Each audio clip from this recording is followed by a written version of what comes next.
Lumiham sa ombudsman ang abogado ni Ramil Madriaga, ang alleged bagman ni Vice President Sara Duterte. Hiniling niya na agad na maimbestigahan ang mga akusasyon nito sa kanyang notarized affidavit. Sa detalye, nasa linya ng telepono si Mari Ocampo. Mari.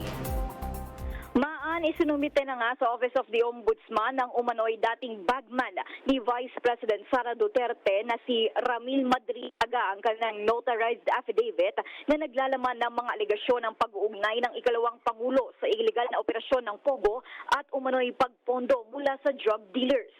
Ayon sa dokumentong isinumite, hinihiling ng kampo ni Madriaga sa Ombudsman na maimbestigahan ang mga alegasyon at tukuyin kung may administratibo, kriminal o iba pang pananagutan ang mga sangkot, partikular na si VP Sara, alinsunod sa umiiral na mga batas at proseso.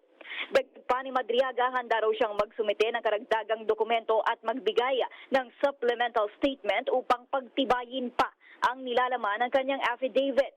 Base sa kanyang sinumpang salaysay, malaking bahagi umano ng pondo sa 2021 hanggang 2022 national campaign ng ikalawang Pangulo ay nagmula sa mga iligal na pogo. Inilahad din niya ang mga umano'y cash drop-off, mga taong kasangkot at mga lokasyong binagdausan ng mga operasyon. Suportado naman ni mamamayang Liberal Party List Representative Laila de Lima ang panawagan na maimbestigahan ang mga alegasyon. The appropriate body, whether it's DOJ, NBI, Ombudsman, tingnan nila, busisiin nila itong mga akusasyon na ito kasi seryosong mga akusasyon nito kasi tungkol sa POGO funding the candidacy of VP, drug money funding, the allegedly funding the candidacy of VP Sara.